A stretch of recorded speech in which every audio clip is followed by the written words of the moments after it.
بسم آب وولد ومنفس قدوس أحدو أملاك آمين. يتبارك እግዚአብሔር أملاك أبوينا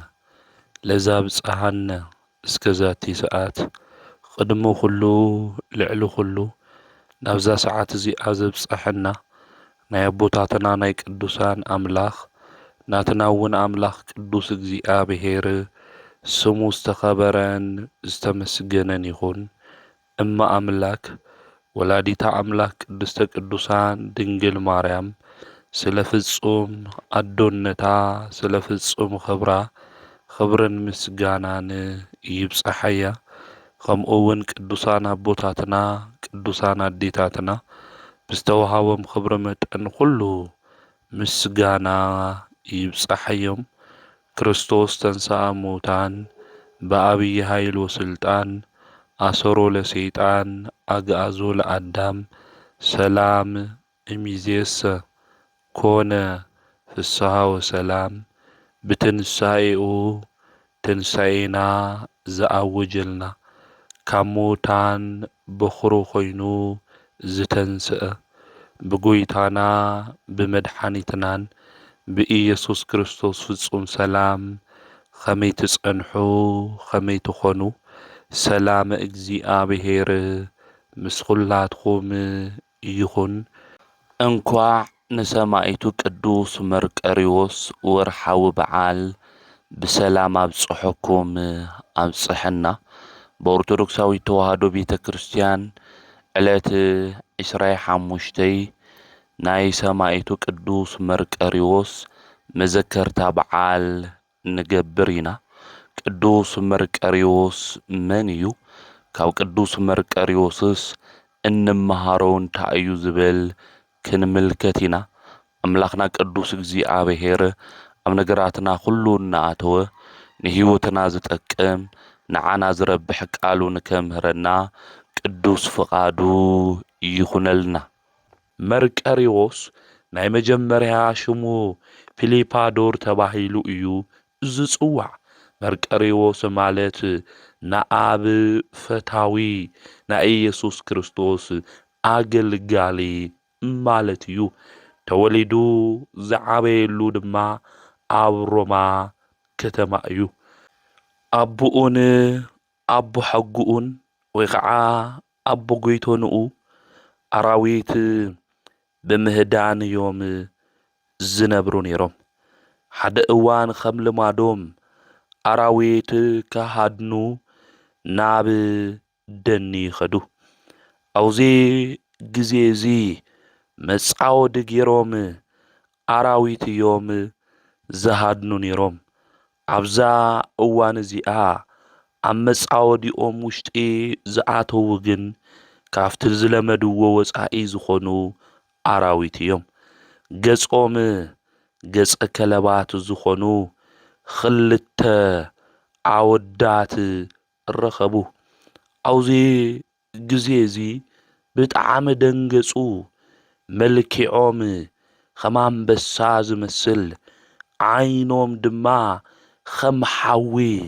ክትሪኦም እንተለኻ ዓይንኻ ዝብዝብዝ፣ እግሮም ክረአዩ እንተለዉ ድማ ከም ሓፂን ዝኾነ፣ ፍጥረቶም ድማ ካብ ካሊእ ፍጥረታት ፍልይ ዝበለ፣ አንበሳን ነብርን ድማ ካብ ሓይሎም ዝተለዓለ በጣጢሶም ዝድብርዩ አራዊት እዮም ኣብ መጻወዲኦም ኣትዩ ዝረኸብዎ። ኣብዚ ግዜ እዚ ናይ ቅዱስ መርቆሬዎስ ናይ አቡኡ አቦ ማለት እዩ አባ ሓጉኡ በልዕዎ እዞም አራዊት እዚኦም። አቡኡ ናይ ቅዱስ መርቆሬዎስ ክበልዕዎ ክብሉ እንተለዉ እግዚአብሔር መልአክ መጺኡ ኸልኸሎም። ኣብዚ ግዜ እዚ ካብኡ ዝውለድ ጽቡቕ ፍረ እዩ። ስለዚ ነዚ ኣይትንኽእዎ ኢሉ እቲ መልአከ እግዚአብሔር እዞም አራዊት እዚኦም ኸልኸሎም። ምድራዊ ሓይሊ ዝኽልኽሎም የለይ። እዞም ገጸ ከለባት እዚኦም እዞም አራዊት እዚኦም ናይ ሰማይ ሓይሊ ተለይኾነ ማለት። ስለዚ መልአክ መጺኡ ኸልኸሎም። ናይ ቅዱስ መርቀሪዎስ ኣቦ ድማ እቲ መልአክ ንሱ ኣድሕኑ ድሕሪ እዚ ድማ ኣቡኡ ናይ ቅዱስ መርቀሪዎስ እዞም ኣራዊት እዚኦም ተፈጥሮኦም ተቀይሩ ናብ ገራሚ ዝኾነ ተፈጥሮ ድማ ተቀየረ ካብ ክሳዶም ብላዕሊ ናይ ኣራዊት እዩ ካብኡ ብታሕቲ ድማ ናይ ሰብ ተፈጥሮ ዘለዎም እዩ እዞም ፍጥረታት እዚኦም ናብ ገራሚነት ተለዊጦም ከም በጊዕ የዋሃት ኮይኖም ምዚ ናይ ቅዱስ መርቀሪዎስ ኣቡኡ ናብ መንደሩ ናብ ገዝኡ ንክኸዱ ክኢሎም እዮም ማለት እዩ ድሕሪ እዚ ናይ ቅዱስ መርቀሪዎስ ኣቡኡ ኣህዛባዊ እዩ ነይሩ እግዚአብሔር ዘምልኽ የኾነ ነይሩ ኣባ ሓጉኡ እውን እግዚአብሔር ዘምልኽ የኾነ ነይሩ ቅዱስ መርቀሪዎስ ምስ ተወለደ እውን ናይ መጀመርያ ሽሙ ፒሊፓዴር ኢሎም እዮም ጸዊዖሞ ማለት እዩ እዞም ናይ ኸልቢ መልክዕ ዘለዎም ድማ ምስኦም ንብዙሕ ዘመናት ተቐመጡ ማለት እዩ ካውዚ እግዚአብሔር ኣምላክ ከድሕኖ እንተሎ ናይ ቅዱስ መርቀሪዎስ ኣቡኡ ድማ ክርስቲያን ኮይኑ ማለት እዩ ተጠሚቁ ዘድሐነኒ ኣምላኸይ ቅዱስ እግዚአብሔር እዩ ኢሉ ክርስቲያን ኮይኑ ንሱ እውን ተጠሚቁ ናይ ክርስትና ሽሞም ድማ ናይ ጥምቀት ሽሞም ናይ ቅዱስ መርቀሪዎስ ኣቡኡ ኖህ ተባሂሉ ኣዲኡ ድማ ታቦት ተባሂላ ፒሊፓዴር ዝነበረ ድማ መርቀሪዎስ ተባሂሉ ተሰይሙ ማለት እዩ እዞም ናይ ኸልቢ መልክዕ ዘለዎም ድማ ናይ እግዚአብሔር መልአክ ተገሊጹሎም እግዚአብሔር መልአክ ተገሊጹ ድማ ናይ ቅዱስ መርቀሪዎስ ኣቦ ንክእዘዙ ንከግልግሉ ድማ እገበሮም ማለት እዩ ናይ እግዚአብሔር ድንቅ ዝኾነ ተኣምር እዚ እዩ ማለት እዩ እግዚአብሔር ንኣምኖ እንድሕር ኮይንና ናብኡ ንመለስ እንድሕር ኮይንና ዘፍርሑና ነገራት ሁሉ ካብ እግርና ብታሕቱ ኮይኖም ክንገዝኦም ንኽእል ኢና ማለት እዩ ስለዚ ኣብቲ ዘመን እሱ ዝነበረ ንጉስ እንዮ ዳኪዎስ ዝበሃል እዚ ንጉስ እዚ ብእግዚአብሔር ድማ ዘይኣምን እዩ ማለት እዩ ነብዙሕ ክርስቲያናት እውን ዘሳቂ ዝነበረ ንጉስ እዩ ናይ ቅዱስ መርቀሪዎስ ኣቡኡ ምስኡ ዘለው ገጸ ከለባት ዘለዎም ብዙሕ ተኣምር ከም ዝገብሩ ሰሚዑ ተመልኪቱ ምኽንያቱ እዞም ናይ ኣራዊት ተግባር ዘለዎም ናይ ኣራዊት መልክዕ ዘለዎም ናብ ገራሚነት ወይ ከዓ ናብ ጽቡቕ ተቀየሩ እንተለው ከግልግሉ እንተለው ንምልከት ኢና ከምኡ እውን ጸላኢ ክመጹ እንተለው ናይ ቀደም ተፈጥሮኦም ተመሊሱ ነቲ ዝመጽእ ጸላኢ ዘጥፍኡ እዮም ነይሮም ስለዚ ኣብዚ ግዜ እዚ ናይ ተዓዲ ንጉስ ሰሚዑ ንከምጽእዎም እዩ ኣዚዙ ማለት እዩ ኣብዚ ግዜ እዚ እግዚአብሔር ናብ ዝቀደመ ፍጥረቶም መሊሱ እቲ ንጉስ ዘምጽኦም ሰባት ክምልከቱ እንተለው ፈሪሖም ናብቲ ንጉስ ኸይዶም እዮም እቲ ንጉስ እውን እዚ ምስ ሰምዐ ናይቶም ኣራዊት ተፈጥሮ ድማ ንክርሕቕ እግዚአብሔር ድማ እዚ ነገር እዚ ንክገብር ናይ ቅዱስ መርቀሪዎስ ኣቦ ድማ ንእግዚአብሔር ንክልምን እዩ ተናጊርዎ ማለት እዩ ምክንያቱም ሰራዊት ፈሪሖም መጽኦም ተመሊሱ ባዕሉ መጽኡ እውን ርእይዎም እዩ እቲ ንጉስ ክርኢ እንተሎ እቲ ንጉስ እውን እዚኦምማ ከመይ ዝበሉ ኣራዊት እዮም ከመይ ዝበለ ተፈጥሮ እዩ ዘለዎም ብጣዕሚ ዘፍርሑ እዮም ኢሉ እዚ ዘፍርሕ ገጾም እዚ ዘፍርሕ መልክዖም እዚ ዘለዎም ሓይሊ ናብ ቀደም ተፈጥሮኦም ተቀይሮም ስለ ዝነበሩ ተመሊሶም ናብ ገራሚነት ንክቅየሩ ኣብዚ ግዜ እዚ ንካማልዶ ንቅዱስ መርቀሪዎስ ኣቦ ለመኖ ኣብዚ ግዜ እዚ ናይ ቅዱስ መርቀሪዎስ ኣቦ እውን ለሚኑ ክብሪ ምስጋና ንኣምላኽና ንእግዚአብሔር ይኹን ተፈጥሮኦም መሊሱ ናብ ገራም ዝኾነ ናብ ጽቡቕ ንክቅየሩ ገይርዎም እዩ ማለት እዩ ኣምላኽና ቅዱስ እግዚአብሔር እውን ናይና ጠባይ ሓደ ሻዕ ከም ኣራዊት ኮይኑ እዩ ካብ ኣራዊነት ጠባይ ለለና ብዙሓት ሰባት እንኤና ኢና ካብዝና ኣራዊነት ካብዚ ክፉእ ዝኾነ ካብ ሰብኣውነት ወጻኢ ዝኾነ ናይ እንስሳ ጠባይ ለለና ናይ ዝሙት ተግባር እንገብር ሰባት ንቀትል ሰባት ነጥፍ ዘይድሊ ተግባር ንገብር ናይ አራዊት ጠባይ ለለና ካብ ሰብ ጠባይ ካብ ሰብ ባህሪ ዝወፃና ሁሉ ንዞም እንስሳ እዚኦም እግዚአብሔር አምላክ ተፈጥሮኦም ላብ ገራምነት አምል ቀይሮ ሁሉ ናይና ህይወት ናይና ታሪክ እውን እግዚአብሔር አምላክ ለሁሉና ንክይረልና ናቱ ቅዱስ ፍቃድ ይኹነልና ድሕር እዚ ናይ ቅዱስ መርቆሬዎስ አቦ ንጉስ ወሲዱ ገዛኢ ናይ ሰራዊት ሁሉ ድማ ሓለቃ ገይሩ ሾሞ እዞም ናይ ኸልቢ አርአያ ወይ ከዓ መልክዕ ዘለውዎ ድማ ይእዘዝዎ ነይሮም ምስኡ እዮም ዝጓዓዙ ነይሮም ሁሉ ሰብ ድማ ይፈርሖምን ይኽብሮምን ነበረ ማለት እዩ ምክንያቱ እዞም ሰባት እዞም ተፈጥሮኦም ናብ እንስሳ ኮይኖም ዘለው አራዊት ፍርቃ አካሎም ሰብ እዮም ፍርቃ አካሎም ድማ አራዊት ዝኾኑ ተፈጥሮ ዘለዎም እዮም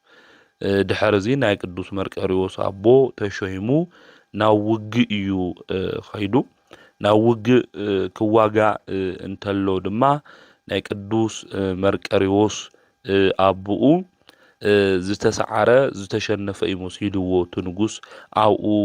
ስለ ዝጸንሐ ነቶም እንስሳታት እዞም አራዊት እዚኦም ሰው ኮይኖም ግን ላው አራዊት ለተቀየሩ እዮም እዞም እንስሳ እዚኦም ንጉስ አምጺኡ ሃይማኖቶም ልክልውጡ አብዚሑ እዩ ዝልምኖም ነይሩ ዝገርመኩም እዞም ሰብ ኮይኖም ግን ላብ እንስሳ ለተቀየሩ ክርስትና ሃይማኖት ልነበሮም እዮም ማለት እዩ ናዝ ንጉስ እዚ አውዚ ገድሉ ክናንብብ ተለና ክልምኖም አውዚ ግዜ እዚ ክልምኖም ሃይማኖትኩም ቀይሩ እዩ ዝብሎም ነይሩ እዚኦም ግን እምቢ ሃይማኖትና ክንቀይር የንኽእል ኢሎም ሃምል ተናገርዎ እዩ ዘርድእና ከመይ ክኾን ይኽእል እንስሳ ኮይኖም ተናጊሮም ክንብል ንኽእል ኢና ግን ሰው ኮይኖም ላብ እንስሳነት ዝተቀየሩ እዮም ሰው ኮይኖም ላብ እንስሳ ዝተቀየሩ ይኾነ ና በልዓም አድግውን እግዚአብሔር ክትናገር ገይርዋ ኢና ቢታንያ አማን እውን ክናገር አገር እግዚአብሔር ዝሰአነ ነገር ሃምለ የለም ምፍላጥ ምርዳዕ የድሊ ማለት እና ናይ ቅዱስ መርቆሬዎስ አቦ ተመሊሱ ማለት ምስተመለሰ ሰበይቱ ወዱ ክደልዮም ተሎ የረኸሞም ምክንያቱ ንጉስ ወሲድዎም ነይሩ ና ቅዱስ መርቆሬዎስ አቦ ልሞተ ወሲልዎ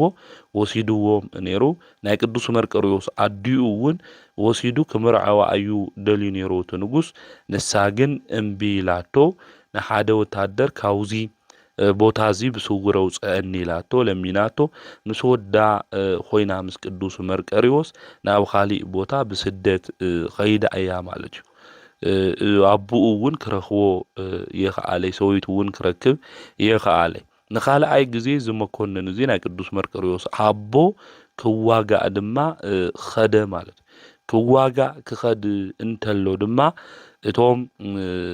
ዝተዋግኡዎ ወታደራት ድማ ንዑ እንታይ ገብርዎ ማለት እዩ ይማርኽዎ ማለት እዩ ተማርኽዎ እንተለው ግን እቶም ዝተዋግኦም ዓዲ መርዶሳውያን እንታዮም ነይሮም ክርስቲያን እዮም ነይሮም ማለት እዩ አውዚ ግዜ እዚ ክቀትልዎ የኸአሉ ማለት እዩ ክርእይዎ እንተለው ድሕር ተወሰነ ግዜ ክርስቲያን ምዃኑ ምስ ፈለጡ እዞም መርዶሳውያን አብ ዓዶም እዮም ገዛኢ ገይሮም ናይ ቅዱስ መርቆሬዎስ አቦ ሸይሞሞ ማለት ክብሩ ምስጋና ለአምላኽና ለቅዱስ እግዚአብሔር ይኹን እግዚአብሔር ሞገስ ክበካተሎ እግዚአብሔር ክብሪ ክበካተሎ አብ ለይትፈልጦ ዓዲ ሁሉ ይሾመካ ሞገስ ይበካ ክብሪ ይበካ አብ ልብና እግዚአብሔር ጥራሕ ንሓዞ እግዚአብሔር ጥራሕ ንተአዘዝ እግዚአብሔር ጥራሕ ንኽብር እምበይ እግዚአብሔር አምላኽና አብ ሁሉ ቦታታት ይሾመና የኽብረና ቅዱስ ዮሴፍ እውን ክንምልከት ንኽእል ኢና ቅዱስ ዮሴፍ ኣሕዋት እኳ ተሸጥዎ ኣብ ግብፅ ዓዲ ሞጎስ ክብሪ ረኺቡ ንጉስ ንክኾን አዛዝ ንክኾን እግዚአብሔር ገይርዎ እዩ ማለት ምስኡ መን ስለልነበረ እግዚአብሔር ስለልነበረ ኣብ ስደት ዓዲ ክንኾን ንኽእል ኣብ ዝተፈላለየ ቦታ ክንህልው ንኽእል ኢና እግዚአብሔር አምላኽና እንድሕር ሒዝና ኮይንና ኣብ ዘለናዮ ቦታ ሁሉ ዝሕልወና መን እዩ ተይልና አምላኽና ቅዱስ እግዚአብሔር እዩ ማለት እግዚአብሔር ያዕቅቦም ለፈላስያን ኢሉ ልበ አምላክ ዳዊት ንስደተኛታት እግዚአብሔር እንታይ ይገብር ይሕልዎም እዩ ዝብል ስለዚ አምላኽና ቅዱስ እግዚአብሔር ኣብ ለለናዮ ቦታታት ሁሉ ንክሕልወና ኣብ ዘለናዮ ቦታ ሁሉ ሓልዩ ክብሪ ሞጎስ ንክህበና ንሱ አምላኽና ቅዱስ እግዚአብሔር ክነኽብሮ እዩ ዝግበና እግዚአብሔር አምላኽ ዘኽበርዎ ሰባት ኣብ ባዕድ ሃገር ኣብ ዘይፈልጥዎ ዓዱ ሁሉ ሞጎስና ክብሪ ክህቦም እንተሎ ንምልከት ኢና ማለት እዩ ስለዚ ናይ ቅዱስ መርቆሬዎስ ኣቡኡ እውን ክርስቲያን ኮይኑ ስለዝኣመነ ብክርስትና መንገዲ እውን ስለዝተጓዓዘ ተተማረኸ እኳ እዞም መርዶሳውያን ዓዲ ገዛኢ ንክኾን ገይሮም ሸይሞሞ እዮም ማለት እዩ ናይ ቅዱስ መርቆሬዎስ ኣዲኡ ሰብኣያ ምስ መርዶሳውያን ሃምለሎ ሰሚዓ ድማ ናብኡ ኸደት እቲ ሰብኣያ እውን ኣብኡ ነጊሱ ሃምለሎ እያ ሰሚዓ ኸይዳ ንሱ እውን ተቐቢልዎም ኣብኡ ድማ ቤተ ክርስቲያን ሰሪሖም እግዚአብሔር አምላኾም እውን ብሓድነት ኮይኖም ኣመስጊኖም እዮም ማለት እዩ ድሕሪ ዝተወሰነ ዘመናት ናይ ቅዱስ መርቆሬዎስ ኣቡኡን ኣዲኡን ድማ ይዓርፉ ማለት እዩ ኣቡኡን ኣዲኡን ምስ ዓረፉ ድማ እቲ ንጉስ ንቅዱስ መርቆሬዎስ ወሲዱ ባቡኡ ቦታ ድማ ኣብ ልዕሊ መርዶሳውያን ዓዲ ሾሞ ማለት እዩ ቅዱስ መርቆሬዎስ እውን ምስ ተሾመ እቶም መኳንንቱ ኩሎም ብጣዕሚ ደስ ኢልዎም እቶም ገጸ ኸልቢ ዘለዎም ድማ ናብ ጦርነት ምስኡ ሓቢሮም እዮም ናፍቲ ውግእ እውን ዝወፁ ነይሮም ማለት እዩ ንክዋጋ ክወፅእ እንተሎ ንሱ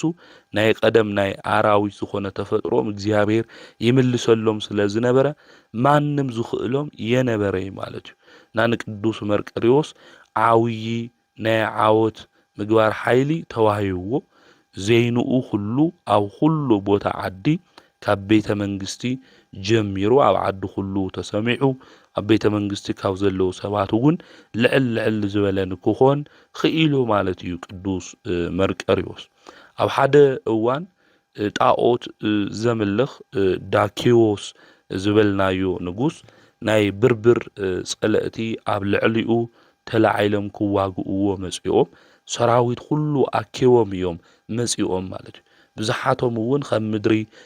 ሓሸዋ ዝበዝሕ እዩ ነይሩ እዚ ክርኢ እንተሎ እቲ ንጉስ ብጣዕሚ እዩ ፈሪሑ ቅዱስ መርቆሬዎስ ግን እግዚአብሔር ከጥፍኦም እዩ ብኢድና ሕሊፉ ክህበና እዩ ስለዚ ኣይትፍራሕ ኢሉ ተናገሮ ቅዱስ መርቆሬዎስ በአምላኹ በእግዚአብሔር ዝኣምን እዩ አምላኹ ቅዱስ እግዚአብሔር ሁሉ ክገብር ዝኽእል አምላክ ምዃኑ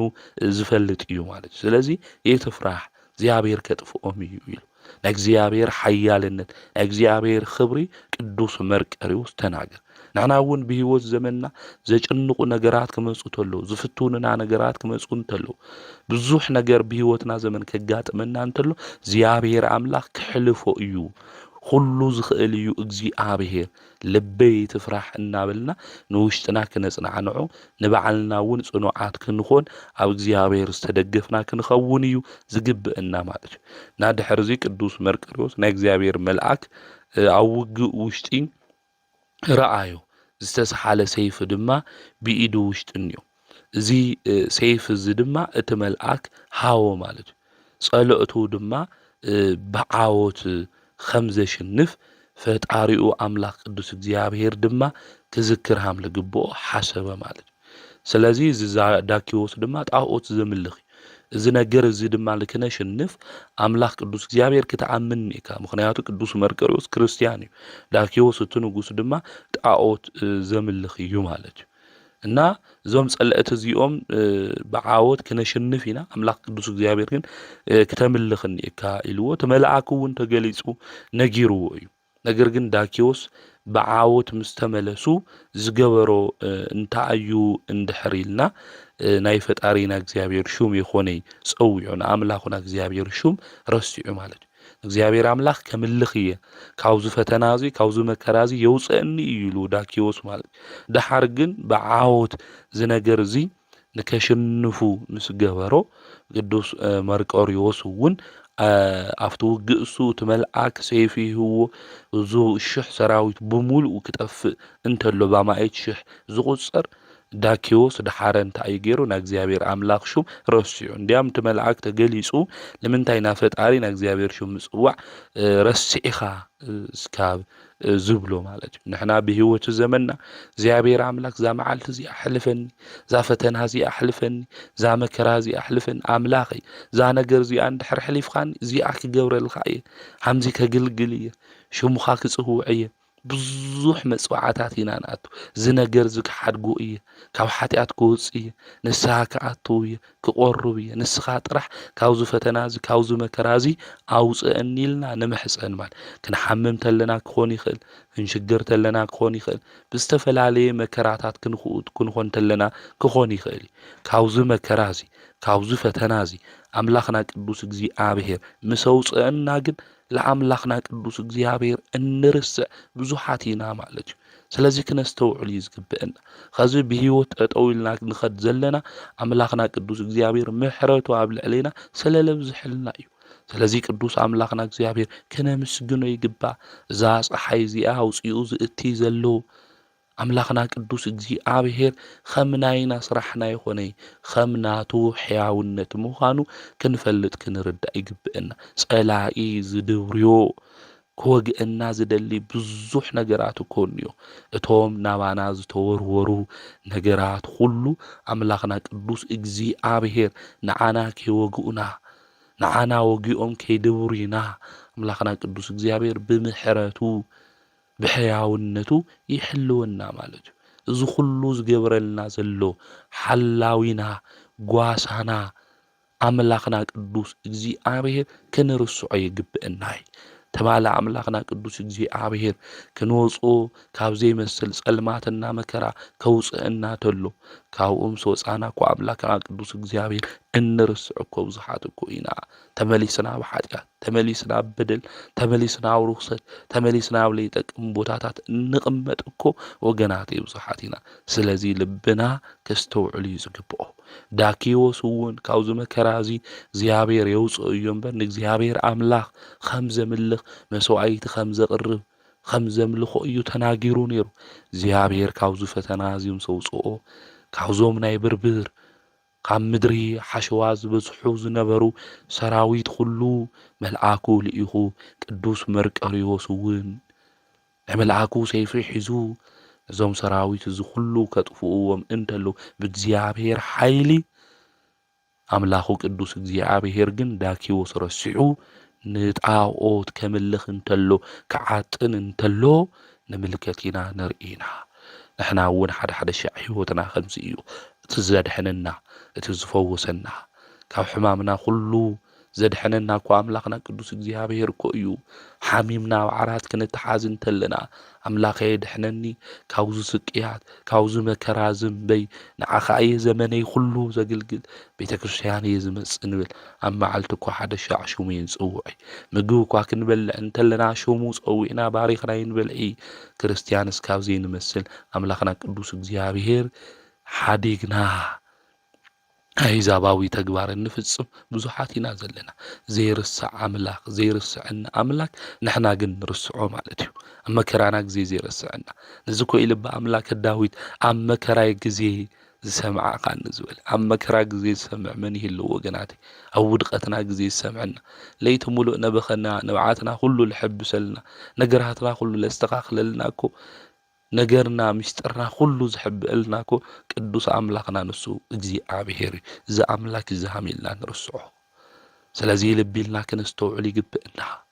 ንጎ ክንለዓል ተለና ምሸት ክንድቅስ ተለና ኣብ ስራሕትና ሁሉ ኣምላኽና ቅዱስ እግዚኣብሔር ሽሙ እናዘከርና ሽሙ እናፀዋዕና ክንፅውዖ እዩ ዝግበአና ዘድሐነና ዝፈውሰና ዝተበዥወና ካብ ዘለዓለማዊ ሞት ዘውፀአና ቅዱስ ኣምላኽና ኢየሱስ ክርስቶስ ክንርስዖ ይግበአና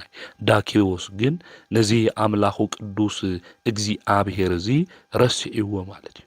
ክነንብብ እንተለና እውን አውዚ ገድሊ እዚ ንረኽቦ ንሱ እዩ ተመልአክ እውን ናይ ፈጣሪኡ ናይ እግዚአብሔር ሽም ምጽዋዕ ንምንታይ ረስዑ ኢሉ እዩ ተናጊሩ ንሕና እውን ብሂወት ዘመንና ንኣምላኽና ናይ እግዚአብሔር ሽም ምጽዋዕ ገዲፍና ላብ ካሊእ መንደር ንኸድ ሰባት እኒአና ዘስተውዕል ልቢ ኣምላኽና ቅዱስ እግዚአብሔር ንኹልና ይዓድለና ናቱ ውግእ ምስ ተፈጸመ ንጉስ ዳኪዎስ ንጣዖታት ዕጣን ክዕርግ በዓል ድማ ክገብር ደለየ ቅዱስ መርቀሪዎስ ግን ናፍቲ በዓል እሱ ከኽብር ምስኡ ሓቢሩ ይኸደ ምኽንያቱ ቅዱስ መርቀሪዎስ ዘምልኾ ዘመስግኖ መስዋዕቱ እውን ዘቕርበሉ ንኣምላኹ ንቅዱስ እግዚአብሔር እዩ ኣብቲ ግዜ እሱ ቅዱስ መርቀሪዎስ ከምዘይመፀ ሰባት ሪኦም ዝሕሽው ሰባት እኒአው ኣብቲ ግዜ እሱ ቅዱስ መርቀሪዎስ ሃምለይ መፀ ከምኡ እውን ምስኦም ሃምለይ ተሓባበረ ምስ ተረድኡ ናፍቲ ንጉስ እሱ ኸይዶም መልእኽተኛታት ልኢኾም ቅዱስ መርቀሪዎስ እኮ ናውዚ የመፀአይ ኢሎም ተናገሩ ቅዱስ መርቀሪዎስ ድንጉዩ መጺኡ ናፍቲ ንጉስ ምስ መፀ አውዚ ግዜ እዚ ዕጥቁ ዝነበሮ ናይ ውትድርና ሁሉ አውፂኡ ኣብቲ ንጉስ ደብረየሉ ከምዚ ኢሉ ድማ ተናገረ ኣነ ክብርን ምስጋናን ንዑ ይኹን ጎይታይ ኢየሱስ ክርስቶስ ኣይክሕዲ ንዝረኸሱ ጣዖታት እውን ኣይሰግዲ ኢሉ ተናገረ ከመይ ዝበለ እምነት እዩ ህዝቡ ኩሉ ክሰግድ እንተሎ ህዝቡ ኩሉ ከምልኽ እንተሎ ቅዱስ መርቀሪዎስ በይኑ ካፍቶም ህዝቢ በይኑ ኮይኑ ኣነ ዘምልኾ መን ኢሉ ኣምላኸይ ቅዱስ እግዚአብሔር እዩ ስለዚ ንኢየሱስ ክርስቶስ እየ ኣነ ዝሰግድ ንዑ ድማ የክሕዲ ንዝረኸሱ ጣዖት እውን ኣይሰግዲ ኢሉ እዩ ተናጊሩ ንሕና ብሂወት ዘመንና ከምኡ ደንብል ንኾን ህዝቡ ኩሉ ተኣኪቡ ንጣዖት ከምልኽ እንተሎ ክሰግድ እንተሎ ክንብርከኽ እንተሎ በይና ቀሪና እናምልኾኣና ኣምላኽና ቅዱስ እግዚአብሔር እዩ ንዝረኸሰ ጣዖትማ የሰግዲ ምኽንያቱ እምቢ ክብል እንተሎ ድሕርዚ ዝበፅሖ መከራ እኮ ቅዱስ መርቀሪዎስ ይፈልጥ እዩ ምኽንያቱ ቅድሚኡ ዝነበሩ ክርስቲያን ዝበፅሖም ዝነበረ መከራ ይፈልጥ እዩ ዳኪዎስ ድማ ጨካን ንጉስ እዩ ክሓዲ ንጉስ እዩ ናማልኽቱ የስውኢ ዝበለ ይሰግዲ ዝበለ ብዙሕ ስቅያትና መከራ እዩ ዘብፅሕ ኣብዚ ግዜ እዚ ንጉስ ዳኪዎስ እዚ ነገር ምስ ሰምዐ ብጣዕሚ ተናደደ ኣብ ሩሑስ ዕንጨቲ ገይሮም ድማ ብሽመል ገይሮም ንክገርፍዎ ኣዘዘ ከምኡ እውን ካብ ላሕሚ ቆርበት ዝተሰርሐ ጭጉራፍ ብኡውን ገረፍዎ ደሙ ከማይ እስካብ ዝፈስስ ንቅዱስ መርቀሪዎስ ገረፍዎ እዚ ኩሉ መከራ ልበፅሕ ለሎ ኣምላኹ ቅዱስ እግዚአብሔር የክሕዲ ስለ ዝበለ ካብ ክርስቶስ ፍቕሪ ዝፈልየኒ እንታይ እዩ ኢሉ ስለ ዝሓሰበ እዩ ማለት እዩ ንሕና ካብ ክርስቶስ ፍቕሪ ብዙሕ ነገር ፈሊና እዩ ገንዘብ ፈሊና ጣዖት ኮይኑ ናይ ዓለም ነገር ጣዖት ኮይኑ ፈሊና እዩ ቁሳዊ ነገር ጣዖት ኮይኑ ፈሊና እዩ ቅዱስ መርቀሪዎስ ግን ናይዚ ዓለም እዚ ጣዕሚ ብፍጹም ዝነዓቀ እዩ ነዚ ቅዱስ ኤፍሬም እውን ኣማን መነኑ ሰማዕታት ጣዕማ ለዚ ዓለም ኢሉ ዝተናገረ ማለት ሰማዕታት ብሓቂ ናይዚ ዓለም እዚኣ ጣዕሚ ነዓቁ ስለ መንግስተ ሰማያት ድማ መራራ ዝኾነ ሞት ተዓገሱ እናበለ ስለ እግዚአብሔር ድማ ብዙሕ ፈተና ስቅያት ተዓጊሶም ሰማዕታት መከራም ተቀበሉ ቅዱስ ኤፍሬም ዝተናገረ ንዚ እዩ ማለት እዩ ሰማዕቱ ቅዱስ መርቀሪዎስ እውን ኣምላኸይ ቅዱስ እግዚአብሔር ኣይክሕዲሉ ንክግረፍ ደሙስ ካብ ዝፈስስ ተገሪፉ እዩ ድሕር እዚ ናይ ተዓዲ ሰባት ቅዱስ መርቀሪዎስ ይፈትውዎ ስለ ዝነበሩ እቱ ንጉስ እውን ፈሪሑ ናብ ኮፖዶቅያ ናይ እስያ ክፍሊ ናብ ዝኾነት ናብ ቂሳርያ ብሓፂን መእሰሪ ወይ ከዓ መትሐዚ ገይሩ ልኢኽዎ እዩ ማለት እዩ ኣብኡ ድማ ንከሳቂይዎ ኣሳቂዮም ድማ ኣብ መወዳእታ ብሰይፊ ክሳዱ ንክቆርፅዎ እዩ ዳኪዎስ ንጉስ ኣዚዙ ማለት እዩ ስለዚ እዚ ሰማዕት እዚ ዝግረፍ ዘሎ ብዙሕ መከራ ዝበፅሖ ዘሎ ብሓውን እውን ዝቃፀል ዘሎ ብዙሕ ፈተናታት ዘጋጥሞ ዘሎ ኣምላኽ ቅዱስ እግዚአብሔር የክሕዲ ኢሉ እዩ ነዚ እዩ ልበ ኣምላክ ዳዊት እውን ምስክራትካ ዘድንቁ እዮም ስለዚህ ነፍሰይ ደለየቶም ኢሉ ዝናገር ዘሎ ነዚ እዩ ማለት ቶም ስለ እግዚአብሔር ዝምስክሩ ቅዱሳን ሰማዕታት ዘድንቁ እዮም ስለ ባዕሎም ክብሪ ኢሎም ይኾነ ሽሞት ሽልማቶም ክብሮም ሁሉ ገዲፎም ክብርና ሽልማትና ሁሉ ነገርና መን እዩ መድኃኒትና ንሱ ኢየሱስ ክርስቶስ እዩ ኢሎም ስለሱ መከራ ድማ ዝተቀበሉ እዮም መራራ ዝኾነ መከራ ዝተቀበሉ ነዚ እዩ ኣብ መልክዓ ኢየሱስ ክንደግም እንተለና ደራሲ ክናገር እንተሎ ኣሃዊ ከሰማዕታት ቆላተ ሕማማት ወረዱ ወጻድቃኒከ ገዳማት ኦዱ ኢሉ ዝተናገረ ሕዋትካ ሰማዕታት መከራ ተቀበሉ ሕማም ተቀበሉ ጻድቃን ድማ ካብ ገዳም ናብ ገዳም ዞር ኢሉ ዝተናገረ ነዚ እዩ ሰላም ለመካየድ ከአሃዱ አሃዱ ክንብል እንተለና መልክዓ ኢየሱስ ማለት እዩ ስለዚህ ቅዱሳን ሰማዕታት ብዙሕ መከራ ዝተቀበሉ እዮም ነዚ እዩ ቅዱስ ጳውሎስ እውን ከምኡውን ልበ ኣምላክ ዳዊት ከም ዝሕረዱ ኣባጊዕ ተቆጸርና በብመዓልቲ ከም ዝሕረዱ ኣባጊዕ ተቆጸርና ኢሉ ዝተናገረ ነዚ እዩ ካብ ቦታ ናብ ቦታ እውን ዞርና ኢሎም ዝተናገርዎ ነዚ እዩ ወገናተይ ና ቅዱሳን ሰማዕታት ስለ ክርስቶስ ኢሎም ስለ ቤተ ክርስቲያን ኢሎም ብዙሕ መከራ ዝተቀበሉ እዮም ነብስና ክደልዮም ዝግባእ ዘድንቁ ምስክራት ንቅዱስ መርቀሪዎስ እዮም ሽሞቶም ሓዲጎም ዝነበሮም ስልጣን ሁሉ ሓዲጎም ኣምላኾም ቅዱስ እግዚአብሔር የንከሕዲ ዝበሉ እዮም ከዘንሕና ንስልጣን ኢልና ንሹመት ኢልና ንኽብሪ ኢልና ንዝና ኢልና ኣምላኽና ቅዱስ እግዚአብሔር ኢና ንክሕድ ቅዱሳን ሰማዕታት ግን ከምኡ ይኾን ቅዱስ መርቀሪዎስ ኣምላኾም ቅዱስ እግዚአብሔር ካብ ዝክሕዱ ምድራዊ ዘለዎም ሹመት ሽልማት ዝገደፉ እዮም እዞም ቅዱሳን እዚኦም ክሳዱ ብሰይፊ ንክቁረጽ ዳኪዎስ ንጉስ ዓዚዙ እዩ ናሰማዕትነት ኣክሊል ድማ ተቀቢሉ እዩ ሰናይ ዝኾነ ገድሉ ተጋዲሉ ሃይማኖቱ ሓልዩ ነብዙሓት ድማ ናይ ሃይማኖት ኣርኣያ መንገዲ ኮይኑ ዝተጓዓዘ እዩ ቅዱስ መርቀሪዎስ ስለዚህ ቅዱስ መርቀሪዎስ ነብዙሓት ኣብነት ኣርኣያ መንገዲ ናይ ክርስትና ህይወት ዝኾነ ናይ እምነትና ናይ ሃይማኖትና ሓርበኛ ዝኾነ ቅዱስ ሰማዕት እዩ ዘይጠፍእ ሰማያዊ ኣክሊል ካብ እግዚአብሔር ተቀቢሉ እግዚአብሔር እውን ቃል ኪዳን ኣትይውሉ እዩ ኣብ መከራቱ ሁሉ ዘጽናዕንዖ ካብ ፈተና ካብ መከራ ሁሉ ድማ ዘውፅኦ ዝነበረ ኣምላኽ ቅዱስ እግዚአብሔር እዩ ኣምላኽና ቅዱስ እግዚአብሔር እውን ነዚ ዓብይ ሰማዕት ቅዱስ መርቀሪዎስ ቃል ኪዳን ከኣትወሉ እንተሎ ካብ ቅዱስ ጊዮርጊስ ቀጺሉ ካልኣይ ሊቀ ሰማዕታት ንስኻ ኢኻ ኢልዎ እዩ ብጣዕሚ ዝገርም ቃል ኪዳኑ ድማ ናይ ቅዱስ መርቀሪዎስ ስእለ ኣድህኖ ዝሓዘ ሰብ ዝተወርወረ ጦር እንተኾነ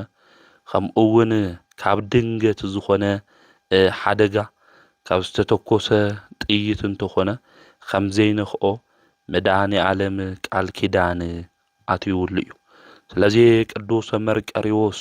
ብህይወትና ዘመን ሁሉ እዚ ሰማዕት እዚ ክንጽውዖ እንተለና ካብ ፈተና ሁሉ ዘድሕነና ሰማዕት እዩ ብህይወት ዘመንና ንኩልና ዝገበረልና ምስክርኒእና እዩ ቅዱስ መርቀሪዎስ ተኣሲርና እኳ ካብ እስር ቤት ውፅእና ክንብሎ እንተለና ካብ ኹፉኣት ሰባት ድሕነና ክንብሎ እንተለና ቅዱስ መርቀሪዎስ ካብ ፈተናታት ሁሉ ዘውፅእና ሰማዕት እዩ ስለዚ ኣምላኽ ቅዱስ እግዚአብሔር እውን ካብ ዝውርወሩ ነገራት ሁሉ ካብ ዝትከሱ ነገራት ሁሉ ካብ ድንገት ዝኾኑ ሓደጋታት ሁሉ ኣምላኽ ቅዱስ መርቀሪዎስ ኢሉ ዝለመነ ናቱ ስእሊ ድማ ዝሓዘ ካብ ሁሉ ፈተናታት እግዚአብሔር ኣምላኽ ከም ዘድሕኖ ክንፈልጥ ክንርዳእ ይግብአና ኣብ ገዳሙ እውን ክንኸድ እንተለና ናቱ ስእሊ ክንርኢ እንተለና ካህናት ማህሌት ከምኡ እውን ሰዓታት ክቆሙ እንተለው ከድርሱ እንተለው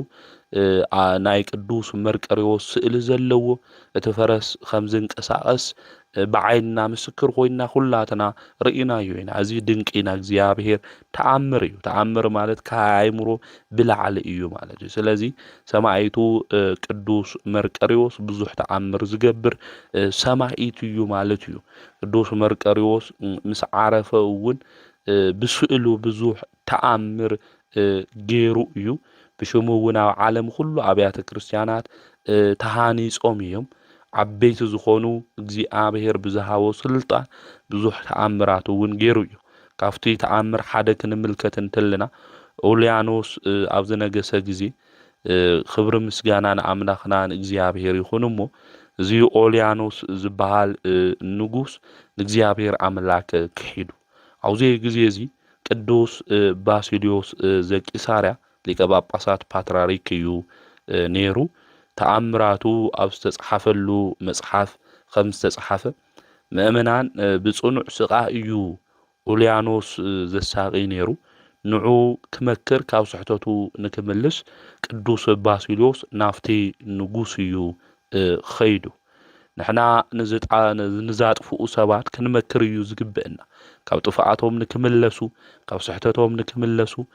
ክንመክሮም ክንናገሮም እዩ ዝግብአና ሓደ ሓደ ሻዕ እዚ ሰምዒ እዚ ኣኮይት ሰምዒልና ንሓድግ ኢና ቅዱስ ባሲሊዮስ ፓትርያርክ እዩ እዚ ንጉስ እዚ እግዚአብሔር ኣምላክ ከሒዱ ብዙሕ ክርስቲያናት እውን ከሳቂ ሃምለሎ ይፈልጥ እዩ ነገር ግን ከመክሮን ይእኒሉ ናብኡ ኸደ ኦልያኖስ ቅዱስ ባሲሊዮስ ምስ ረአዩ ክብሪ ምስጋና ንኣምላኽና ንእግዚአብሔር ይኹን ንእግዚአብሔር ተጻረፈ ቅዱስ ባሲሊዮስ እውን ኣሰሮ ማለት እዩ ኣብዚ ግዜ እዚ ኣብ እስር ቤት ኮይኑ ናይ ቅዱስ መርቀሪዎስ ስእሊ ሪኡ ኣብ ቅድሚኡ ኮይኑ ቅዱስ ባሲሊዮስ ጸለየ ስእሊ እዛ ስእሊ እዚኣ ካብቲ ቦታ ሱ ኸይዳ ንኦልያኖስ ንጉስ ብጦር ወጊኡ ከም ዝቀተሎ ናብ ቦትኡ እውን ከም ዝተመለሰ ገድሉና ቅዱስ መርቀሪዎስ ይነግረና እዩ ማለት ስለዚ እግዚአብሔር ብቅዱሳን ስእሎም እውን ብዝተፈላለየ መንገዲ ተአምር ይገብር ኢና ቅዱስ ጳውሎስ ጨርቁ ተአምር ይገብር ነይሩ ብጽላለቶም ንቅዱስ ጴጥሮስ ሁሉም ተአምር ይሰርሑ ነይሮም እዮም ስለዚህ አምላኽና ቅዱስ እግዚአብሔር ብዝተፈላለየ መንገዲ ተአምሩ ኣብ ልዕሊ ቅዱሳኑ ይሰርሕ እዩ ማለትና ቅዱስ ባሲሊዮስ ከሃዲ ኦልያኖስ ከም ዝሞተ ፈሊጡ ናይ ክርስቶስ ምስክር ዝኾንካ ናይ ሓቂ ጸር ዝኾነ ኦልያኖስ ቀቲልካዮ ዲኻ ክብል እንተሎ ታ ስእሊ ርእሳ ዘንበል ኣቢላ ቅዱስ ባሲሊዮስ እውን ደስ ኢልዎ እግዚአብሔር ኣመስጊኑ እዩ ማለት እዩ ስለዚ ናይ ቅዱስ መርቀሪዎስ ተአምር ሓደ ንምልከቶ እዚ እዩ ማለት ስለዚ ናዩ ስእሊ ዘለዎ ቅዱስ ስእሊና ቅዱስ መርቀሪዎስ ክንሕዝ እንተለና ካብ ዝተፈላለዩ መከራ ከም ዘድሕነና ቅዱስ ባሲሊዮስ ዘቂሳርያ እውን ኣብ ቅድሚ ስእሉ ኮይኑ ለሚኑ ኦልያኖስ ንጉስ እውን ንክሞት ቅዱስ መርቆሪዎስ ከም ዝገበሮ ክንፈል ምክንያቱ ኦልያኖስ ልቡ ዘይምለስ እዩ ዝጨከነ ሰብ እዩ ናይ እግዚአብሔር ኣምላኽ ሽሙ እውን ዝተጻረፈ ይኽብሩ ምስጋና ለኣምላኽና ንቅዱስ እግዚአብሔር ይኹን ኣብ ልዕሊ ቅዱሳን ኣብ ልዕሊ እግዚአብሔር ዘይደሊ ቃል ዝናገሩ ሰባት መወዳእቶም መቅሰፍቲ መወዳእቶም መዓት እዩ ዝኾን ስለዚ ብህይወት ዘመንና ሁሉ ንኣምላኽና ቅዱስ እግዚአብሔር ሽሙ እናመስግን ቅዱሳን እውን ብዝማሬ ሽሞም እናልዕል ክንኾን ይግብአና እምበይ ዘይደሊ ቃል እንናገር ሰባት ክንኾን ከም ዘይግብአና ልቢልና ክነስተውዕል ይግብአና ካሊእና ቅዱስ መርቀሪዎስ ተአምር ተኣዩ ክንብል እንተለና ኣብ ምስር ዓዲ ካብ መሳፍንቲ ወገን ዝኾነ ሓደ ናይ እስላም መንእሰይ ነይሩ እና እዚ ናይ እስላም ሕጊ መጻሕፍቲ ተማሂሩ ብሓደ ዕለት ድማ ናብ ባሕር ከባቢ ክኸድ እንተሎ ሓደ ዝተፈረዶ ሰብ ረኺቡ እዚ ሰብ እዚ ከምዚ ኢሉ ተናገሮ ናይ ክርስትና ጥምቀት ተጠመቕ ኢሉ ይነግሮ እቲ ዝተኣሰረ ክርስቲያን እዚ ሰብ እዚ ግን እንታይ ኢሉ ከምዚ ኢሉ ተናገሩ ከዚ ፍርድኒ እካ እዩ ክትሞት ኢኻ ምክንያቱ ፍርዲ ተፈሪድዎ እዚ ክርስቲያን እዚ ንክሞት ኣብ ዓብዩ ጉድጓድ ብሓዊ አንዲዶም ክቐትልዎ እዮም ሰባት ተኣኪቦም ነይሮም ማለት እዩ እዚ ናይ መስፍን ወዲ ዝኾነ መንእሰይ ግን ንስኻ ተፈሪድካ ኢካ ሓዲ ኢኻ ናብ ሲኦል ኢኻ ከዚ ተኣቱ ዘለኻ ናብ ገሃነም ኢኻ መንበሪኻ እግዚአብሔር ሰለስተ ኣማልክቲ ጌርኩም ተኣምኑ ክፉ ኢኻ ኢሉ ይናገሮ ከምኡውን ይጸርፍ እዚ ዝተፈረዶ ክርስቲያን እውን ይሰምዕ አውዚ ግዜ እዚ እዚ ዝተፈረደሉ ከምዚ ኢሉ ይምልስ አነ ክርስቲያን እየ ነገር ግን ሰለስተ አማልክት ኢለ ዘምልኽ ካዲ ይኾን ሓደ አምላክ ዘምልኽ እምበይ አብ ወልድ መንፈስ ቅዱስ ኢለ ስላሴ ሓደ አምላክ ኢለ የምልኽ ሓደ ይኾኑ ሰለስተ ይኾኑ ኢለ ግን አምላኽ ክንደዩ ሓደ እዩ ወልድ ካብ ካብ እግዚአብሔር ፉሊ ይኾነይ ናይ ባዕሉ ቃል እዩ መንፈስ ቅዱስ እውን ህይወቱ እዩ ናይ ሃይማኖትና ሚስጥር ካዋኹም ዝተሰወረ ድንቅ እዩ ኢሉ ይናገሩ ስለ ሚስጥረ ስላሴ የምህሩ እና ሚስጥረ ስላሴ ክንመሃር እንተለና እግዚአብሔር ሓደ አምላክ እዩ ሓደ አምላክ ግን ብሹም ብግብር በአካል ግን ሰለስተ እዩ ኢልና ሓደ ይኾኑ ሰለስተ ይኾኑ ሓደ ይኾኑ ኢልና ኢና ንናገር በመለኮት ሓደ ብሹም ብግብር በአካል ድማ ሰለስተ ኢልና ኢና ንናገር ማለት አውዝ ግዜ እዚ ስለ ሚስጥረ ስላሴ ነገሩ እዚ ሰብ እዚ አፍርድ ኢለሉ አፍርድ ኮይኑ ላው ሓዊ ከአቱ ተፈሪዶ ሰባት ድማ ተአኪቦም ክሪኡ እዮም መጽዮም ላውዝ መከራ ውሽጥ እዚ ኮይኑ እኳ ግደፈኒ አነ ተፈሪድኒ እዩ ኢሉ ከማረር ይሆንና ይንሰምዑ ስለ ሃይማኖት ክምስክር ክናገር ተሎ ኢና እንሰምዕ ንሕና እውን አብየቱም ቦታ ክንኾን ንኽእል ኢና ዝተፈላልየ መከራ ዝተፈላልየ ጭንቅ ክንኾን ንኽእል ሃይማኖትና ግን ክንምስክር ክንናገር እዩ ዝግብእና ማለት እዩ ከምዚ ኢሉ ተናገሮ ከዚ ንስኻ ኣብ ልብኻ ጸልማት እዩ ዘሎ ብውሽጢ ናይ ሃይማኖት ብውሽጥኻ ናይ ሃይማኖት ብርሃን የበርህልኸ ድሓር ግን ልብኻ ክበርህ እዩ ከማይ ስለ ኢየሱስ ክርስቶስ ክትጋደል ኢኻ ከምኡ እውን መከራ ክትቀበል ኢኻ ኢሉ ተናገሩ እዚ መንእሰይ እዚ ሰላም እዩ ምስ ሰምዐ ድማ ብጣዕሚ ተናዲዱ ማለት እዩ ጫምኡ ካብ እግሩ አውፅኡ አፉን ገጹን ድማ ርእሱ ጸፈዖ ማለት እዩ ከምዚ ትብለኒ ለምንታይ እዩ በሎ ሰቃዩ ድማ ንክበዝሕ ገበሩ አውዚ ግዜ እዚ ድሓረ ክትጽጸት ኢኻ ኢሉ ዝሰብዚ ተናገሩ አውዚ ግዜ እዚ ንሰብዚ ክሳዱ ብሰይፊ ቆረጽዎ ናብ ሓዊ ዝነደደውን ወሰኽዎ ማለት እዩ ተሓውውን ልዕል ኢሉ ሰለስተ መዓልቲ ሙሉ ሓለውት ወታደራት ሓልዮም እዮም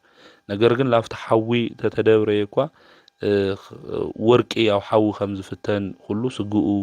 እውን ምንም ተለይኖ ኾዮም ረኺቦሞ ለቱ ንጉስ ምስ ነገርዎ ንክቀብርዎ እዮም እቲ ንጉስ እውን አዚዙ ማለት እዚ መንእሰይ ሰላም ድማ እናሐዘነ ናብ ገዝኡ ኾይዱ ከመይሉ ከምዚ ይብለኒ ኢሉ ካብ ሓዘን ልተለዓለ ዘይበልዕ ዘይሰቲ ኾነ ማለት ከመይሉ ከምዚ ይብለኒ ሓደ ሰባት ኮኒና ለኾነ ሰብ ለኾነ ቃል ይናገረናሞ አስተንቲና ሰውና ብዙሕ ንገብሮ አጉሊህና ካብ ላው ጭንቀት ይላል ሓደ ላው ጭንቀት ክትየና ልኸል መንስኤ እውን ነገራት እንታይ ክንገብር አጉሊህና ክነምጾ ተለና ላብስጭት ይወስድና ተስፋ ንቆርጽ ዝኾነ ነገር ለምንታይ ሃምዚላትኒ ኢና ንብል በህይወት ዘመንና ሰብ ቃል ተናገርና አው ልብና ጌርና ለውሽጥና ክንጎድእ አይግበን ሰብዝ ግን ለምንታይ ሃምዚልኒ ሃሜል ኻይኻ ስለ ክርስቶስ ተመስከሪልና አነ ሰላምና ሃለኹስ ለምንታይ ሃምዚልኒ ኢሉ ሓሰበ ዘይበልዕ ዘይሰቲ ድማ ኾነ ማለት አውዚ ግዜ እዚ ለምንታይ ከምዚ ኢሉ ተናገርኒ ኢሉ ቤተሰቡ ድማ ለምንታይ እዩ ሃምዚ ኮይኑ ዝወድና ኢሎም ጠየቅዎ ድሓር ግን ብልቡ አጽናዕኒዖሞ ማለት ንሱ ግን ክጽናዕና አይኸአለይ ማለት ብዚ ግዜ እዚ ናብ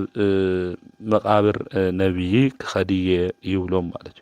ናብ ነብይ መቃብር ክኸድየ ክብል እንተሎ ወለዱ ደስ ኢሉዎም ስንቅ ገይሮም ምስ ሰብ ገይሮም ድማ ነዚ ሰብ እዚ ይልእኽዎ ማለት እዩ ምስ ኸደ በፂሑ ክምለሱ እንተለው እዚ ቆልዓዚ ክሸኒሉ ካፈረሱ ይወርድሞ ምስ ወረደቶም ካልኦት ምስኡ ዝነበሩ ምሳና እንዩ ኢሎም ጉዕዞኦም ይቅጽሉ ማለት እዩ ጉዕዞኦም ክቅጽሉ እንተለው ግን እዚ ቆልዓዚ ምስኦም የነበረ ማለት እዩ ኣብ ጫካ ወይ ከዓ ኣብ ዱርዩ ነይሩ ማለት እዩ አውዚ ግዜ እዚ ብጣዕሚ ሓያል ዝኾነ አራዊት ዝበዝሖ ጫካ እዩ ነይሩ ዱርዩ ነይሩ አውዚ ግዜ እዚ ብጣዕሚ ይድንግጽ ይፈርሕ ማለት እዩ ካብኡ ኣብ ምስር ዓዲ ኣብ ናብኡ ገዛ አከባቢ ናሰማይትና ቅዱስ መርቆሬዎስ ቤተክርስቲያን ከም ዘሎ ዘኪር ብልቡ ከምዚ ኢሉ ተናገረ ማለት እዩ መጽዋዓ አተወ ማለት እዩ ናይ ኢየሱስ ክርስቶስ ምስክር ዝኾንካ መርቆሬዎስ ካውዚ በረኻ እዚ ካውዚ ኣራዊት ኣፍ እዚ እንድሕር ብዛለይቲ እዚኣ ኣድሒንኻኒ ኮይንኻ ምንም ከይንኽአኒ እንድሕር ወፅየ ኣነ ክርስቲያን ክኾን እየ ኢሉ ተመጻብዐ። ወዲያው መልኪዑ ጽቡቕ ዝኾነ መንእሰይ ዝኸበረ ክዳን ዝለበሰ ናይ ወርቂ መዕጠቕ እውን ዝተዓጠቐ ብፈረስ ተቐመጠ ናብኡ መጽአ ናበይ ኢኻ ትኸድ በሎ ካብዚ በረኻ እዚ ክወፅእ ይደሊ እየ ኢሉ ተናጊሩ ነዚ መንእሰይ እዚ ብድሕሪቱ ገይሩ እናበረረ ናብ ምስር ዓዲ ድማ ወሰዶ ማለት እዩ። ዝወሰዶ ቅዱስ መርቆሬዎስ እዩ ማለት እዩ። እና ቅዱስ መርቆሬዎስ ክንጽውዖ እንተለና ፈጢኑ ዝበጽሕ ቅዱስ ሰማዒት ምዃኑ ክንፈልጥ ይግብአና። ናብታ ኣብ ዓዶም ኣብ ምስር ኣከባቢ ለላና ቅዱስ መርቆሬዎስ ቤተ ክርስቲያን እውን እእትይዎ ትበሪ ከይተኸፈተ እእትይዎ ምስ አተዎ ቅዱስ መርቆሬዎስ እውን ተሰዊርዎ ማለት ናይ ቤተ ክርስቲያን መጋቢ ድማ ብለይቲ መጽአ እቲ ቤተ ክርስቲያን ከይተኸፈተ ሓደ መንእሰይ ጠጠው ኢሉ ክርኢ እንተሎ ደንጊጹ ማለት እዩ። ኣብዚ ግዜ እዚ ሃሜልካ ኢኻ መጺኻ ኢሉ ክናገሮ እንተሎ ወይስ ሌባ ዲኻ ክብሎ እንተሎ ኣይ ላውዚ ቤተ ክርስቲያን እዚ ሓደ መንእሰይ እዩ ምጽኢና ኣነ ኣብ በረኻ እየ ነይረ ኢሉ ተናገሩ። እዚ መጋቢ እዚ ናይቲ በረኻ ሹም ምስ ሰምዐ ልብኻ ጠፊኢካ እዩ ዘሎ ኢሉ እዩ ተናጊርዎ። ምክንያቱ እውን ፈሪሑ እዩ ዘሎ ናይ 22 መዓልቲ መንገዲ እዩ ብልተወሰነ ደቂቓ ቅዱስ መርቆሬዎስ እውን ሒዝዎ ዝመጽእ ማለት እዩ። ስለዚ ናይቲ ቤተ ክርስቲያን ዘሎ መጋቢ ድማ ናይቲ ቤተ ክርስቲያን ኣገልጋሊ ሌባ እዩ መሲልዎ ማለት እዩ። ነገር ግን ሌባ ይኾንኹይ ናውዚ ዘምጽአኒ ሓደ መንእሰይ እዩ ኣነ ዝፈልጦ ነገር የብለይ ኢሉ ተናገሩ። ኣብዚ ግዜ እዚ ከሃዲ ዝነበረ ማለት እዩ ናይ ቅዱስ መርቆሬዎስ ስእሊ እቲ ናይ ቤተ ክርስቲያን ኣገልጋሊ ክሪኦ ተሎ ዝበዕሉ እዩ ተፈረስ እውን እዚ ዝበዕሉ እዩ ሒዝኒ ዝመጸ ኢሉ ተናገሮ ማለት እዩ። ኣብዚ ግዜ እዚ እቲ ናይ ቤተ ክርስቲያን ኣገልጋሊ እውን ገሪምዎ እዚ መንእሰይ እውን ኣነ ወዲ እዚ ንጉስ እየ ናብዚ ዓዲ ዝለሎ ንጉስ እዩ ኣነ ብእግዚአብሔር ይኣምኒ ነገር ግን ለምህረኒ ሰብ ብሕቡእ ኣምጽአለይ ኢሉ ይናገሩ። ኣብዚ ግዜ እዚ እቲ ናይ ቤተ ክርስቲያን ኣገልጋሊ እሺ ኢሉ ዘምህሮ ሰው ኣምጽኡ ንሱ እውን ተማሂሩ ይጥመቕ ማለት እዩ። ቅዱስ መርቆሬዎስ ካብ ፈተና ካብ መከራ ስለለድሕነ ወለዱ ግን እቶም ምስኡ ዝኸዱ ሰባት ድሕሪ 22 መዓልቲ ናፍቲ ዓዲ በጽሑ። ምስ በጽሑ ወዶም ግን የለይ ማለት እዩ። ሓደራ ሂበካ ነይረ ኣብ ምንታይ ማን እዩ ዝወደ ይብሎ ነቲ ሓደራ ሂብዎ ዝነበረ ሰብ ኣይ ኣብ በረኻ ጠፊኡና እዩ ምስ በሎ ወለዱ ይሓዝኑ ማለት እዩ። ብጣዕሚ ኣምሪሮም ሓዚኖም ን40 መዓልቲ ዝኣክል ድማ በኸዩ ማለት እዩ። ንሱ ግን ኣብ ቤተ ክርስቲያን ተማሂሩ ክርስቲያን ኮይኑ እዩ ናብ ወለዱ ተተመሊሱ ወለዱ ዝኣምንዎ ካልእ ስለ ዝኾነ ብዙሕ ስቅያት ከብጽሕሉ ሓደ እዋን ግን እዚ ሰብ እዚ ካብ ቤተ ክርስቲያን ኣከባቢ ሓደ መንእሰይ ይርኦ ምስ ረኣየ ናብ ወለዱ ይኸድ እዛ በረኻ ሞይቱ ዝተባሃለ ወድኹም ኣብና መርቆሬዎስ ቤተ ክርስቲያን ሪአዮ እየ ይብል። እቶም ወለዱ እውን ኸይዶም ይደልይዎ ካብኡ ይረኽብዎ ማለት እዩ። ንምንታይ ኢኻ ኣብ ወገንና ማእኸል ተሕፍረና ዝሰራሕካዮ ነገር ጽቡቕ ይኾነይ ይብልዎ። ብሕያው ብኢየሱስ ክርስቶስ ወዱ ብጎይታ ብኢየሱስ ክርስቶስ ማለት ብሕያው እግዚአብሔር ወዱ ዝኾነ ብኢየሱስ ክርስቶስ ኣሚነ እየ ክርስቲያን እየ ኢሉ መለሰሎም። ዓብዪ ስቅያት እውን ኣሰቃየሞ ናብ ጸልማት እውን ጉድጓድ እትዮሞ ሽንቶኦም ብዙሕ ነገሮም ናብ ልዕሊኦም ናብ ገዝኦም ጽራግ እውን የብስስሉ ነይሮም ዝብላዕ ዝስተይ እውን ይህብዎ ነይሮም ን7 መዓልቲ እንኡ ግን ኩልሻዕ ትበኪ ነይራ ካብ ጉድጓድ ኣውፂኣ እውን ላብለይ ንርእየካ ቦታ ኽድ ኢላቶ ናብ ኣስቄጥስ ገዳም ኸይዱ ኣብኡ እናገልገለ 2 ዓመት ተቐሚጡ እዩ ማለት እዩ። እግዚአብሔር እውን ናይ ትንቢት ጸጋ ሂብዎ ሓደ መነኩሴ እውን ናብ ምስር ከተማ ኽድ ሃይማኖት ኣብኡ ክትገልጽ ኢኻ ክትናገር ኢኻ ኢልዎ ናብ ዓዱ ኸይዱ ኣቦኡ ምስ ረኣየ እውን ላፍቲ ንጉስ እዩ ወሲድዎ ወድና ናይና ሃይማኖት እዩ ዝኽተል ነይሩ ኸዚ ግን ክርስቲያን ኮይኑ እዩ ኢሉ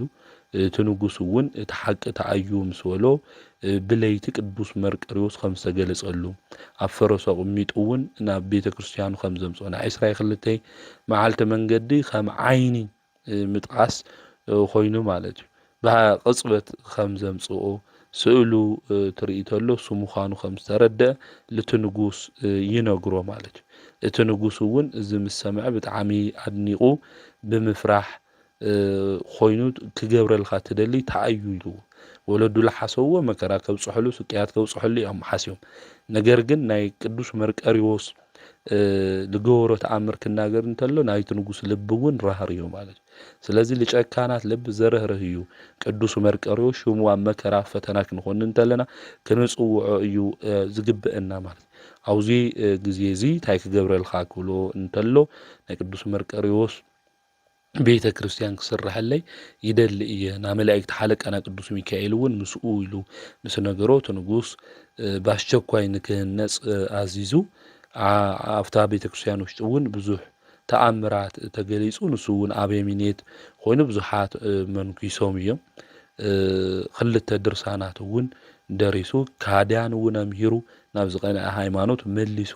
እግዚአብሔር አገልግል በሰላም ዓሪፉ እዩ ማለት እዩ شموون يوحنس لبل شوم يوم أوصي يوم لمان سلازي قدوس مرقريوس همزي እዩ ካብ ፈተና ካብ መከራ አድሒኑ ዘአምን ዝነበረ ሰው ኳ ሾሙ ክጽውዖ እንተሎ አማልደን ክብሎ እንተሎ እዚ ናይ ክርስቶስ ምስክር ዝኾነ ቅዱስ መርቀሪዎስ ካብ ፈተና ሁሉ አውጽኡ ናብ ሃምዘ ዝበለ ክብሪ ክበቅ ገይሩ ስለዚ ቅዱስ መርቀሪዎስ ሰማዕት ብለሙዓንቲ ሕዳር 25 ሰማዕትነት ተቀበለሉ ዕለት እዩ ሞ ቃል ኪዳኑ ምሳና ልክኾን አምላከ ቅዱስ መርቀሪዎስ አድሕነኒ ቅዱስ መርቀሪዎስ ካብ ፈተና ካብ ዘይፈልጦ ካብ አራዊት ከምኡውን ካብ ዝትኮሱ ነገራት ካብ ድንገት ዝኾነ ሞት ሁሉ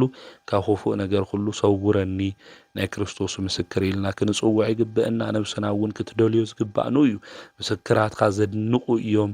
ስለዚህ ነፍሰይ ትደልዮም ዝበለ ልበ አምላክ ዳዊት ለዚ እዩሞ ና ቅዱስ መርቀሪዎስ ህይወቱ ታሪኩ ገድሉ ሁሉ ሰሚዕና ኢና ቃል ኪዳኑ ውን ሰሚዕና ኢና ና ቅዱስ መርቀሪዎስ ሰማዕት በረከቱ ረድኤቱ አማላድነቱ ቃል ኪዳኑ ምስ ኩልና ህዝበ ክርስቲያን ይኹን ከዝን ሰምዖም ናይ አራዊት ዝኾኑ ድምጽታት ብዙሓት እዮም ዝትኮሱ ነገራት ብዙሓት እዮም ካብ በራሪ ዝኾነ ነገራት ካብ ድንገት ዝኾነ ካብ ኾፉእ ነገር ሁሉ ቅዱስ መርቀሪዎስ ንከድሕነና نعملخنا نجزابير قدوس فقادي خنالنا خمؤون بلمعنتي ميازيا إسراء حمشتي مصحف سنكسار كنا نببن تلنا عمتاوي كبر بعالات كاوز خبر قدوسان قدس سارا مسخل تدقا سمائتنت استقبلت له علتيو زا قدس تزيئا አንጾኪያ እዩ ዓዳ ኣብቲ ዘመን እሱ ንጉስ ዝነበረ ዲዮቅልጥያኖስ እዩ ሰብኣያ ድማ ካብቶም ና ዲዮቅልጥያኖስ መኳንንቲ ሓደ እዩ ሽሙ ድማ ስቅራጥስ ተባሂሉ ይጽዋዕ ነይሩ አቀዲሙ ክርስቲያን ዝነበረ ድሓር ግን እቲ ንጉስ ብምፍራሕ ዝከሓደ እዩ ሳግን በክርስትናኣ ጸኒዓ ዝነበረት እያ ሰብኣያ ስቅራጥስ ኣነ ናይ ክርስቲያን ሃይማኖት ይፈቱ እየ ናይቲ ንጉስ ስቃይ ካብ ምፍራሕ ልተልዓለ እየንበይ ክርስቶስ ብልበይ ኣይከሓድኹውን ይብላ ነይሩ ከምዚ ኮይኖም ክነብሩ እንተለው ክልተ ቆልዑ ወለዱ በአንጾኪያ ዓዲ ናይ ክርስትና ጥምቀት ከተጥምቆም ኣይከኣለቲ ምክንያቱ ኣብያተ ክርስቲያናት ተዓጽዮም ጠፊኦም እዮም ካህናት ውን ኣይነበሩ ሰው ዝፈቱ ክርስቶስ ግን ኣብዚሓ ንሳውን ተፈትዎ ስለ ዝነበረት ደቃ ንክተጥምቅ ዓብይ ገድሊ ድማ ንክትፍጽም ገበራ ናብ እስክንድርያ ናብ ሊቀ ጳጳሳት አባ ጴጥሮስ ክትኸደልያ ክልተ መገልገልቲ ኣኸቲላ ደቃ ሒዛ ብመርከብ ተሳፊራ ኸደት ናይ ክብረ በዓል ዋና ጎይታናን መድሓኒትናን ኢየሱስ ክርስቶስ ናይ ሃይማኖታ ልዕልና ንመጻኢ ትውልዲ ክገልጽ ደልዩ እታ መርከብ ክትሰጥም በለት። አውዚ ግዜ እዚ አውሎ ነፋስ ብጣዕሚ ስለ ዝነበረ እታ መርከብ እውን ክትስበር ክትሰጥም ኢላ ስለ ዝነበረት እዛ ሰበይቲ ደቀይ ከይተጠመቁ ንከይሞቱ ኢላ ፈሪሓ ተላዒላ ጸለየት። ከምኡ እውን ላማ አምፂኣ ጡባ ድማ እንታይ ገበረቶ ማለት እዩ ካብ ጡባ ደም ንክወፅእ ድማ ገበረት ማለት እዩ። ድሕር እዚ ብመስቀል ምልክት ድማ ኣብ ገጾም ከምኡ እውን ኣብ ዝባኖም ቀብአቶም ማለት እዩ። ብአብ ወልድ መንፈስ ቅዱስ ሽም ብባሕሪ ውሽጢ ተጠመቁ በለቶም። አውዚ ግዜ እዚ እቲ ባሕሪ እቲ ዝነበረ ንውፅውፅታ ናይቲ ባሕሪ ማዕበል ድማ ጸጥ በለ። ናብ እስክንድርያ ዓዲ በጽሐት። ክልተ ደቃ ድማ ንክጥመቁ ናብቲ ሊቀ ጳጳስ አቅረበቶም። አውዚ ግዜ እዚ ናይቲ ዓዲ ዝነበሩ ህፃናት ኩሎም ተጠሚቆም ናብ ደቃ ክበጽሕ እንተሎ ከጥምቆም ክብል እንተሎ ግን ተማይ ይረግእ ነይሩ ማለት እዩ። ነቶም ካልኦት ከጥምቆም እንተሎ ተማይ ከም ቀደሙ ይኾን ነይሩ ማለት እዩ። 3,000 ተማይ ነረግእ እምቢ ምስ በሎ ንንኦም አቅሪቡ ድማ ሓተታ ንሳ እውን ፈሪሓ ተንቀጥቂጣ ኣብ ባሕሪ እናሃለውና አውሎ ንፋስ ነይሩ ማዕበል ተላዒሉ ካብ ጡቦይ ድማ ደም ጠቢሓ ማለት እዩ ቀዊአዮም እየ ኢላ ተናገረት። አውዚ ግዜ እዚ ብድፍረት እየ ገይሮ ኢላ ኣብ ቅድሚ እቲ ሊቀ ጳጳስ ድማ ሰገደት። ይቅር በለለይ ድማ በለቶ። አባ ጴጥሮስ ድማ ኣቲ ሰበይተይ ትፍርሒ ሃይማኖትኺ ፍጹም እዩ ብባሕሪ ውሽጢ እናሃለኺ ተጥምቁዮም እንተለኺ ብመለኮታዊ ኢዱ ዘጥመቆም በዓል ዋና መድሓኒት ዝኾነ ንሱ ጎይታና ኢየሱስ ክርስቶስ እዩ አይዞኺ በላ። እቶም ካልኦት ተጥሚቁ ብዝፈጸመ ስጋ ወዶም ድማ አቀበሎም። እዛ ቅድስቲ ድማ ናብ አንጾኪያ ዓዲ ናብ ገዝኣ ድማ ተመለሰ። ሰብኣያ ዝነገር እዚ ምስ ረአየ ብጣዕሚ ተቆጢዑ ናብ ንጉስ ከይዱ ከሲስዋ ማለት እዩ። ናብቲ ንጉስ እውን ቀሪባ ለምንታይ ኢኺ ናብ እስክንድርያ ከይድኺ ምስ ክርስቲያን ክተምንዝሪ ዲኺ ኢሎማ። ንሳ እውን ከምዚ ኢላ መለሰት ክርስቲያን ኣየምንዙሪ ከማኹም ዝረኸሱ ጣዖታት ኣየምልኹ ኢላ ተናገረት ማለት እዩ። ስለ አምላኻ ስለ እግዚአብሔር ስለ ሃይማኖታ እውን መስኪራ ኣብቲ ግዜ እዚ ንጉስ ዲዮቅልጥያኖስ ክልተ ኢዳ ንድሕሪት ተኣሲሮም ምስ ክልተ ደቃ እቶም ክልተ ደቃ እውን ኣብ ከብዳ ደቂሶም ማለት እዩ ብሓዊ ንክቃጸሉ ንሰለስቲኦም ኣዚዙ ማለት እዩ። ድሕሪ እዚ ገጻ ናብ ምብራቅ መሊሳ ናብ ጎይታናን መድሓኒትናን ኢየሱስ ክርስቶስ ጸልያ ምስ ደቃ ድማ ብሓዊ አቃጺሎማ ናይ ዓወትን ናይ ህይወትን አክሊል ብመንግስተ ሰማያት ተቀቢላ እያ። ንእግዚአብሔር ምስጋና ይኹኖ። ንዓና እውን ብዛዴና እዚኣ ጸሎት ንኩልና ንክምሕረና ንኣምላኽና ናይ እግዚአብሔር ቅዱስ ፍቃድ ይኹነልና። ስለዚ ዓመታዊ ክብረ በዓሎም ካብ ዝኾነ ቅዱሳን ብሎም መዓልቲ ሚያዝያ 25 ቅድስት ሳራ ምስ ክልተ ደቃ ሰማዕትነት ዝተቀበለትሉ እዩ። አቡነ ገብረ ማርያም ጻዲቅ እውን ዓመታዊ ክብረ በዓሎም እዩ። ቅድስት ዶራ እውን ዓመታዊ ክብረ በዓላ እዩ። ቅዱስ ቴዎድሮስ መስተጋደል እውን ዓመታዊ ክብረ በዓል እዩ። ናዞም ኩሎም ቅዱሳን በረከቶም ረድኤቶም ኣማላድነቶም ምስ ኩልና ህዝበ ክርስቲያን ይኹን። ወርሓዊ ናይ ቅዱሳን በዓላት ድማ ቅዱስ መርቆሬዎስ ሰማዕት፣ ቅድስት ቴክላ ሐዋርያዊት ከምኡ እውን ኣባ ቡላ ኢልና እንጽውዕ ኣቦና እውን ወርሓዊ በዓሉ እዩ። ናዞም ኩሎም ቅዱሳን በረከቶም ረድኤቶም ምስ ኩልና ህዝበ ክርስቲያን ይኹን። ዘምሃረና ዝገሰጸና ናይ ኣቦታትና አምላክ ቅዱስ እግዚአብሔር ስሙ ዝተኸበረን ዝተመስገነን ይኹን። ወስብሐት ለእግዚአብሔር ወወላዲቱ ድንግል ወለመስቀሉ ክቡር።